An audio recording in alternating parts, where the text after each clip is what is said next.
Propolis ditemukan beberapa abad yang lalu dan pada saat itu telah digunakan sebagai zat untuk memelihara kesehatan, mencegah penyakit, dan mengobati penyakit.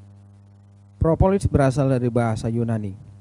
Pro yang artinya di depan dan polis adalah kota. Ini dicetuskan oleh bapak kedokteran dunia pertama sekali oleh Dr. Aristoteles pada tahun 322 sebelum Masehi.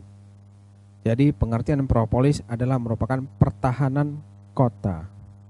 Seperti kita tahu, lebah memiliki beberapa produk atau hasil produksi dari lebah, ada royal jelly, propolis, dan pollen. Royal jelly biasanya digunakan untuk menstimulasi sistem kekebalan tubuh kita. Sementara propolis bertindak sebagai antibakteri, antivirus, anti jamur, antioksidan, antiinflamatori, serta meningkatkan sistem imun tubuh kita.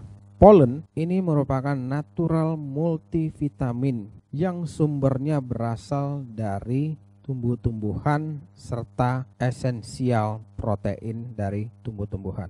Propolis ada produk alami berupa bahan resin dan balsam yang dikumpulkan oleh lebah dari pucuk bunga, pucuk daun, atau kulit batang tumbuhan seperti pinus, poplar, bakaris, dan sebagainya. Bahan tersebut oleh lebah madu dicampur dengan polen, lilin, minyak aromatik, dan bahan-bahan yang disekresikan lewat air liurnya. Sementara guna propolis bagi lebah, propolis pada lebah dimanfaatkan sebagai alat atau bahan untuk mensterilkan sarangnya. Nah, berikut tabel yang memberikan informasi bahwa lebah menghasilkan 4 produk yang memiliki nutrisi yang tinggi yang sangat baik dan bermanfaat bagi kesehatan tubuh manusia. Pertama seperti madu, royal jelly, bee pollen, dan propolis. Zat yang dikandung propolis adalah flavonoid, rutin atau resin, enzim, polyherol atau polyphenol. Ini telah diteliti berdasarkan hasil penelitian dari Universitas Oxford, Amerika pada tahun 1987. Sementara fungsi propolis bagi manusia, dia dapat meningkatkan kesehatan atau promotif, mencegah penyakit sebagai preventif, mengobati penyakit ini sebagai kuraktif di dunia kedokteran, dan pemulihan kesehatan sebagai rehabilitasi. Berikut adalah tabel yang dapat dibantu oleh propolis, jenis-jenis penyakit yang dapat dibantu dan ditangani dengan menggunakan propolis. Saya hanya menyebutkan beberapa saja, selanjutnya bisa dilihat berdasarkan tabel yang ada. Contohnya seperti akne, alergi, anti-aging, penyakit herpes, kerusakan pada liver, dan lain-lainnya. Kini diketahui bahwa lebah mengumpulkan propolis dari berbagai tanaman di daerah yang beriklim sedang, terutama dari Brazil. Produsen propolis utama adalah propolis hijau yang berasal dari Brazil yang biasa disebut dengan bakaris atau poplar. Kita dapat menemukan lebih banyak koleksi berbagai jenis propolis, penggunaannya, kualitasnya, perdagangan dan bentuk aplikasinya, serta banyaknya resep praktis yang sudah dikeluarkan oleh para ahli dalam penggunaan propolis. Berikut adalah tabel 1B yang menunjukkan komposisi mentah yang terdapat pada Brazilian propolis. Seperti balsam, ini mengandung sekitar 45-60% di dalam propolis, di mana dia memiliki substrat atau kandungan seperti artepilin C, cinnamic acid, comeric acid, phenylated compounds, flavonoid, phenolics, benzoic acid, aliphatic acid, dan ester. Sementara yang non-balsam ini mengandung sekitar 10-15% dan beeswax hanya 15-25%. Selebihnya 5% adalah merupakan mineral, karbohidrat sederhana, serta asam amino. Kandungan propolis sangatlah lengkap. Propolis memiliki banyak sekali zat yang sangat dibutuhkan oleh manusia dan bermanfaat untuk kehidupan manusia. Berbagai macam penelitian telah dilakukan untuk mengetahui zat apa saja yang terdapat dalam propolis serta apa saja manfaat propolis yang bisa digunakan oleh manusia. Fungsi propolis untuk lebah itu sendiri adalah sebagai bahan untuk menambal sarang dan menjaga sarangnya agar tetap steril dari gangguan virus, bakteri, dan jamur. Sementara dengan kandungan propolis yang telah diteliti oleh para ahli, membuktikan banyak zat penting yang terdapat dalam propolis yang bermanfaat untuk manusia. Apa saja kandungan propolis itu? Kenapa propolis sangat bermanfaat untuk manusia? Berikut ini adalah hasil penelitian beberapa pakar atau ahli mengenai propolis. Yakni, propolis mengandung semua jenis vitamin, vitamin A, B2, B6, vitamin E, vitamin C, vitamin D, H, vitamin P, asam folat, asam nikotinat, termasuk juga vitamin K yang kecil. Propolis juga mengandung semua jenis mineral yang dibutuhkan tubuh kecuali sulfur atau belerang. Propolis mengandung 16 rantai asam amino esensial yang dibutuhkan untuk regenerasi sel.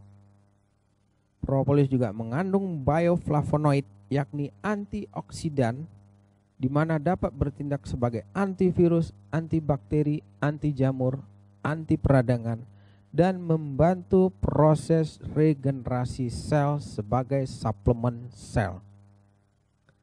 Propolis juga mengandung artepilin C, yakni antioksidan yang dapat menghambat pertumbuhan kanker maupun tumor.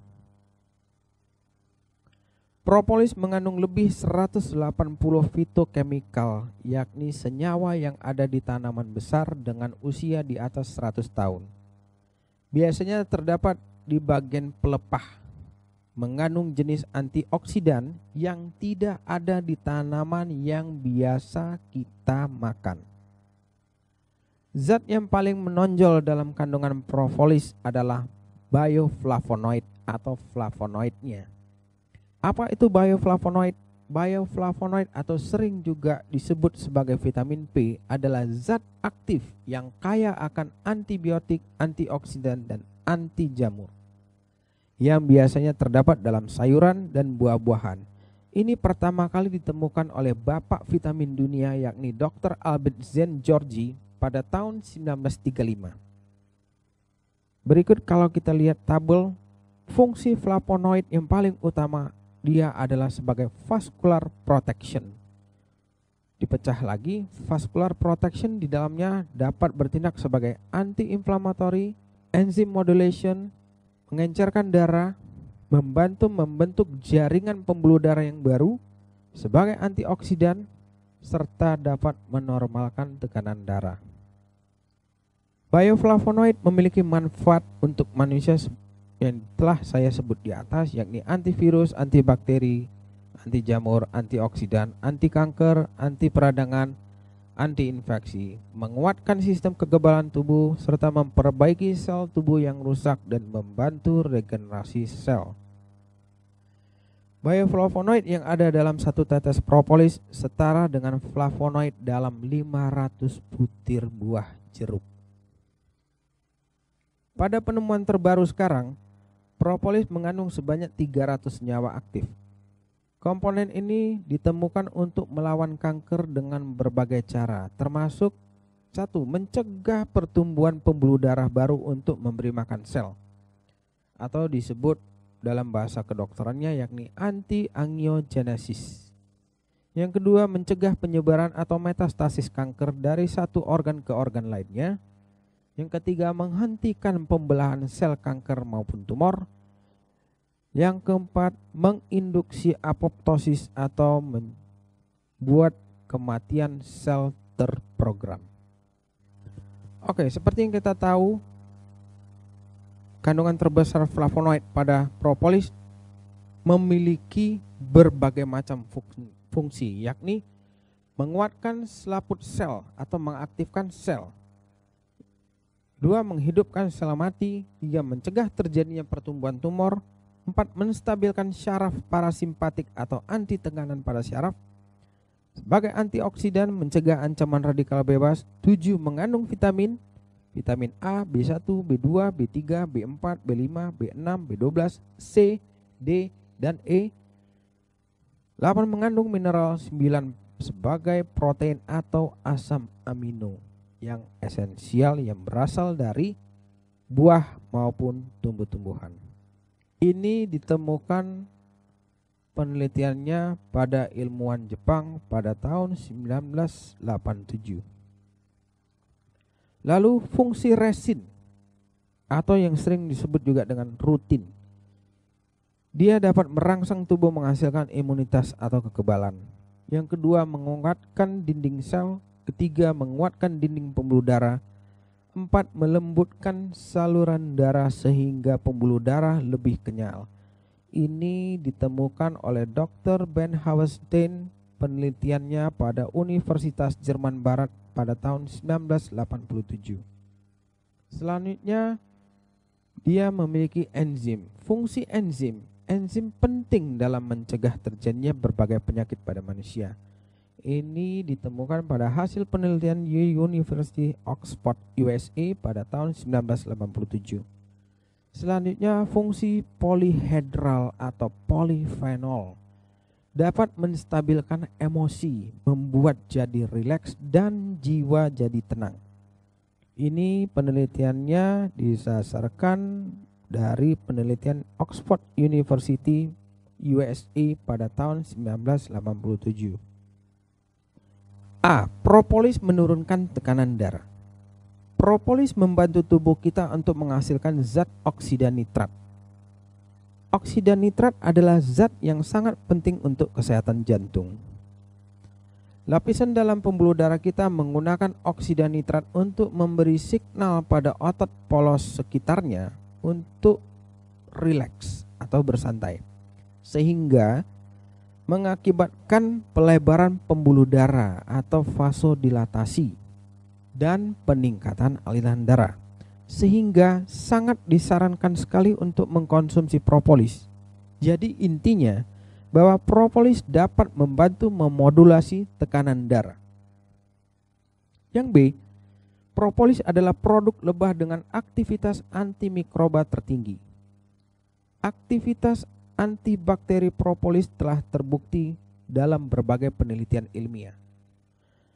Aktivitas antibakteri propolis telah ditunjukkan terhadap kedua gram positif maupun gram negatif bakteri yang berjenis aerob maupun anaerob. Propolis poplar atau baccharis memiliki aktivitas antibakteri yang lebih tinggi daripada lainnya.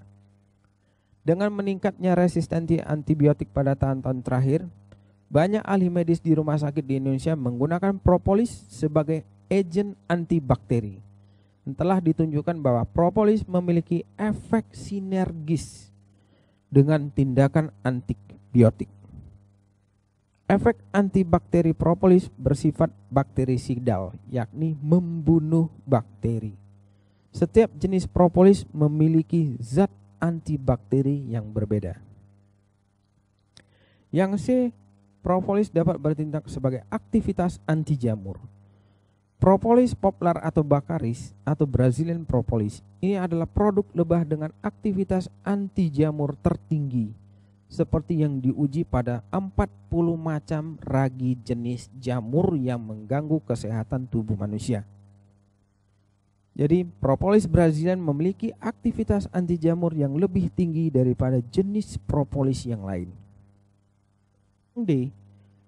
Propolis dapat bertindak sebagai aktivitas antivirus. Propolis bertindak melawan banyak virus. Yang paling menonjol adalah aktivitasnya melawan virus influenza. E. Propolis bertindak sebagai antiparasit. Propolis dapat bertindak sebagai pelindung tubuh terhadap parasit usus.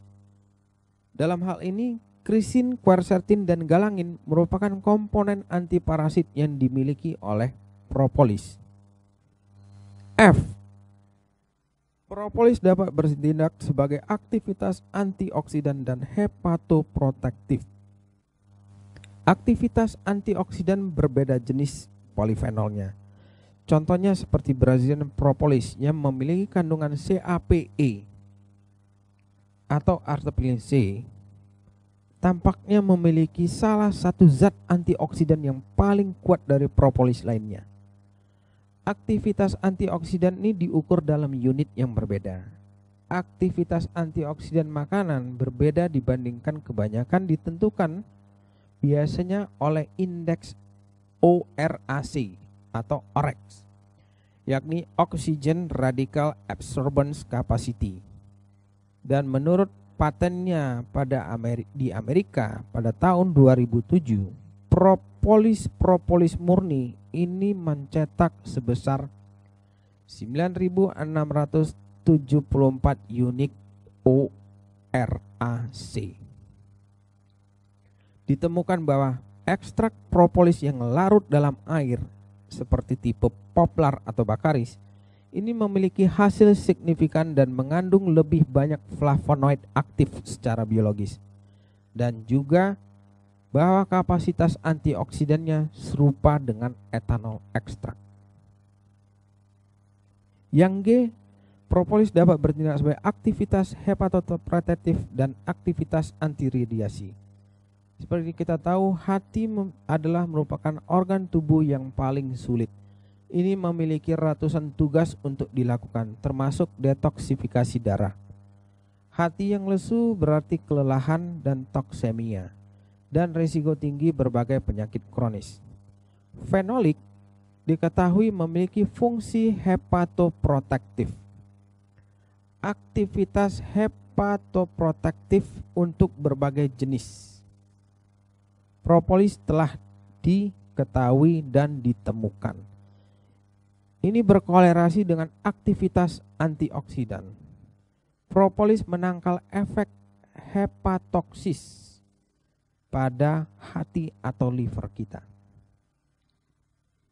Sementara efek antiradiasi propolis telah diulas oleh Orsolik, seorang ahli ilmuwan, pada tahun 2010. Sebagai antioksidan, propolis memiliki efek kuat untuk menangkal radiasi, seperti yang diuji pada sel tumor. Propolis juga bertindak dalam apoptosis atau kematian sel kanker sehingga meningkatkan efek anti kanker radiasi. Suplementasi propolis bersifat profilaksis untuk kesehatan liver atau hati kita dan untuk menangkal efek kerusakan sel sehat karena penyinaran tumor ataupun kanker. Yang H, propolis memiliki efek imunomodulasi. Propolis poplar dan bakaris dapat memiliki efek imunostimulan, yakni merangsang dan meningkatkan produksi antibodi dengan mengaktifkan limfosit B dan T pada tubuh kita, sehingga propolis bisa dianggap sebagai suplemen untuk menstimulasi sistem kekebalan tubuh. Yang I, propolis memiliki efek antitumor. Meskipun banyak polifenol memiliki aktivitas antimetastasis, asam kafein ester atau yang sering disebut singkat dengan CAPE dari poplar propolis dan artipilin C dari propolis bakaris atau Brazilian propolis telah diidentifikasi sebagai agen anti-tumor yang paling kuat. Konsumsi suplemen makanan propolis secara teratur dapat memiliki efek pencegahan terhadap kanker terkait mutase sel pada tubuh manusia. Propolis dapat dianggap sebagai suplemen untuk pencegahan kanker dan tumor. Selanjutnya, di dalam bidang ilmu kedokteran gigi, propolis dapat menghambat berbagai mikroba patogen di mulut seperti bakteri, jamur, dan virus, dan dapat berhasil diterapkan terhadap kondisi patologis seperti stomatologis yakni kalau dalam bahasa awamnya sering disebut dengan panas dalam. Terus propolis juga dapat menghambat pembentukan plak pada mulut. Propolis juga dapat menyembuhkan bisul pada area dalam mulut, gigitan gigi, serta aptostomatitis, parodontosis, periodontitis, maupun radang gusi. Pada kasus infeksi pada mukosa mulut yang disebabkan oleh herpes simplex, ditunjukkan bahwa larutan propolis memiliki efektivitas antivirus yang tinggi. Propolis menunda pertumbuhan dan perkembangan perubahan kulit pada tahap awal yang disebabkan oleh infeksi herpes simplex dan tidak memiliki efek sitotoksik atau keracunan. Propolis juga bisa digunakan dalam perawatan stomatitis aptoid recurrent yang disebabkan oleh infeksi herpes simplex.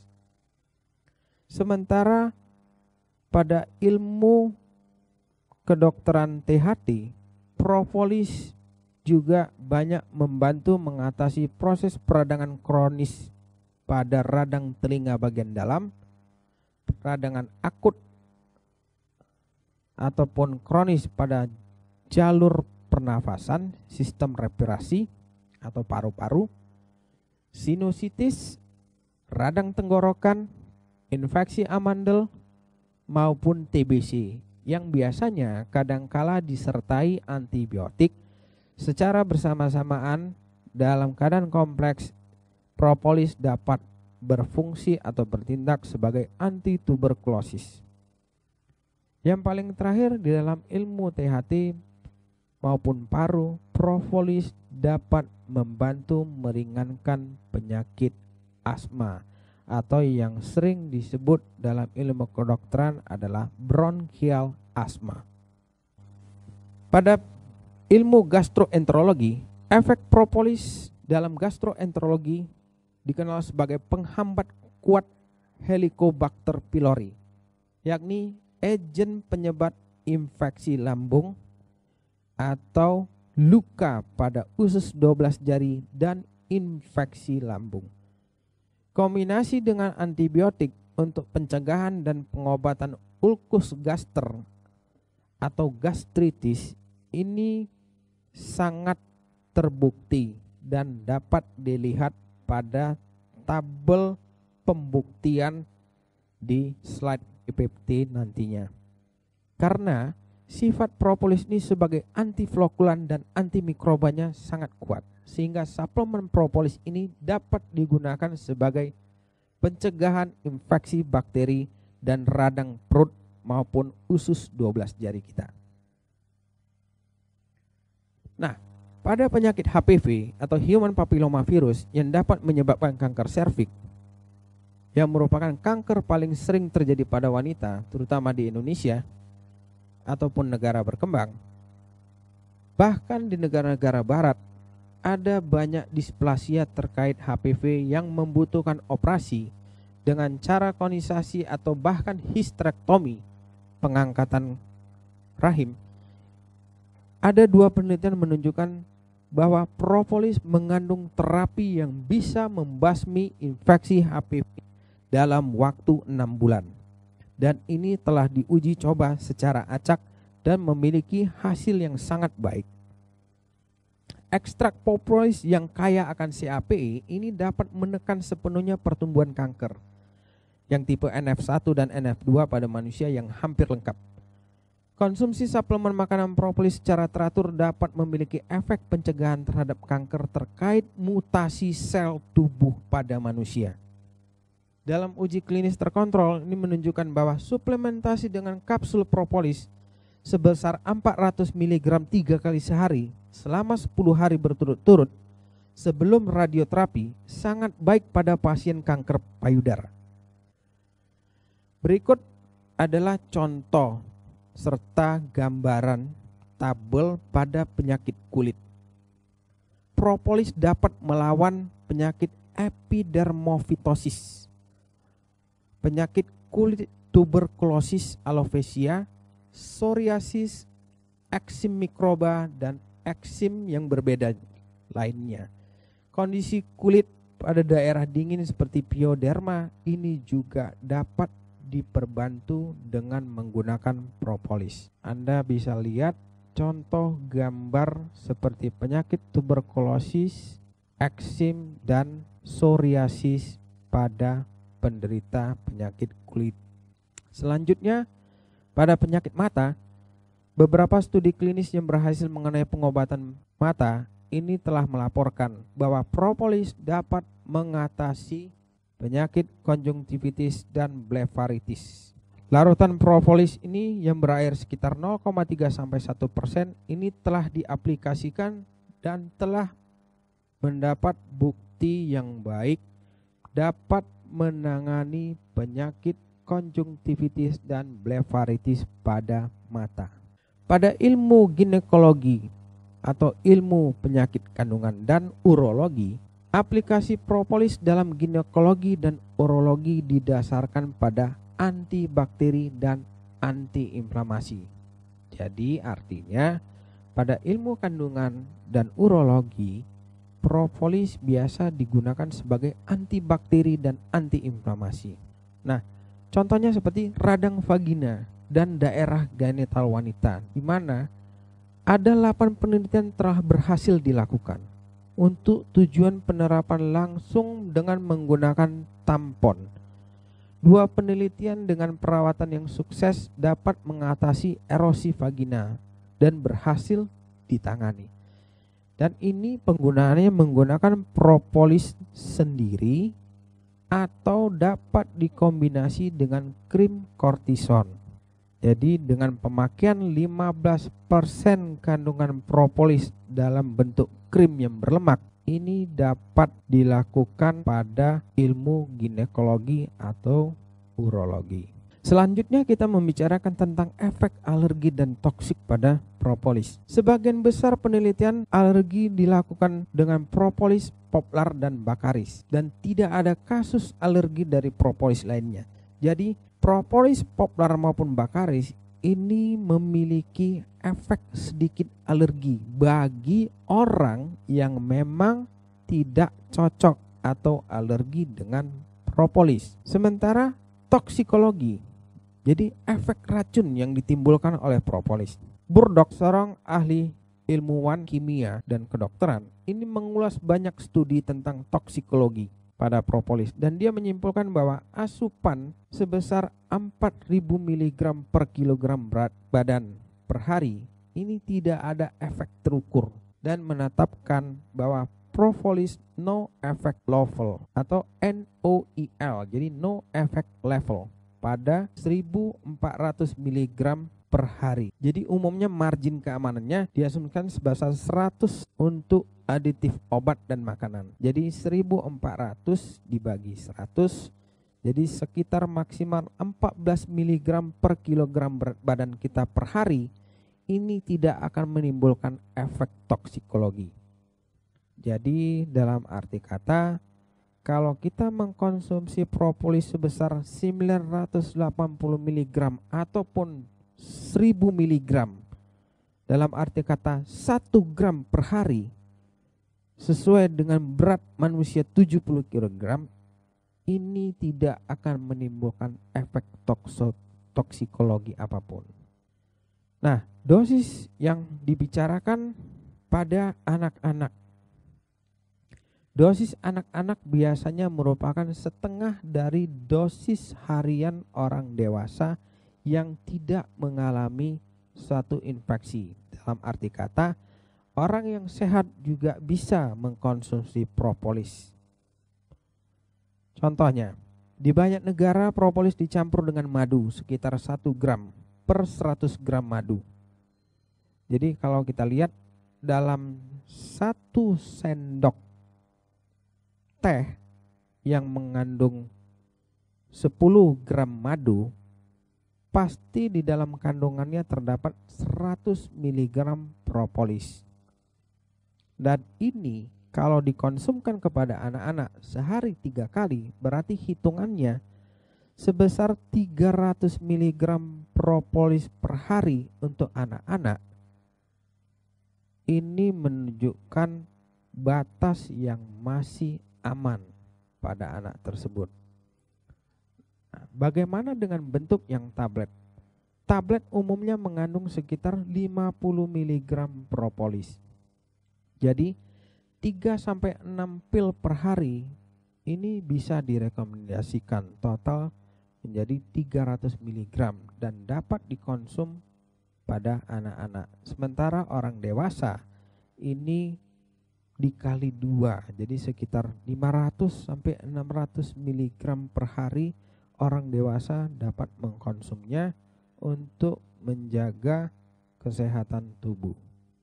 Hal ini diperlukan untuk memasuk informasi tentang label propolis. Dan propolis di dalam dunia kedokteran sekarang tidak hanya bertindak sebagai antivirus, antibakteri, anti jamur ataupun anti parasit, tapi sudah berkembang dan banyak digunakan juga pada bidang ilmu kosmetika. Jadi, aplikasi medis utama propolis didasarkan pada antimikroba, antiinflamasi, imunomodulasi. Contohnya seperti insomatologi, penyakit orthorinolarik, gastroenterologi, ginekologi, penyakit anak-anak, urologi maupun pembedahan. Ini juga berpotensi di bidang medis lainnya seperti kanker, dermatologi, endokrinologi, di mana efek biologisnya atau efek biologis lainnya dari propolis ini juga dapat berperan membantu bidang ilmu kedokteran lainnya. Jadi efek obat propolis dapat dirangkum dalam tabel 5, di mana nanti Anda tabel-tabelnya pada slide PPT seperti yang tersedia dan berada dalam publikasi yang asli. Jadi kesimpulannya, propolis ini adalah merupakan produk yang terbaik karena dia unik, punya ciri yang beda dengan yang lain. Dia juga speed effect, memiliki reaksi yang cepat. No range, tidak ada batasan umur dan kelamin. Multiguna, obat dalam tubuh dan luar tubuh. Dia juga disebut sebagai healthy food atau makanan kesehatan untuk yang sehat ataupun yang sakit, dan tidak ada kadaluarsa dan tidak ada efek samping. Sekian, baiklah, terima kasih tentang informasi propolis dan kegunaannya. Semoga ini dapat bermanfaat baik bagi para momentizer seluruh Indonesia. Terima kasih.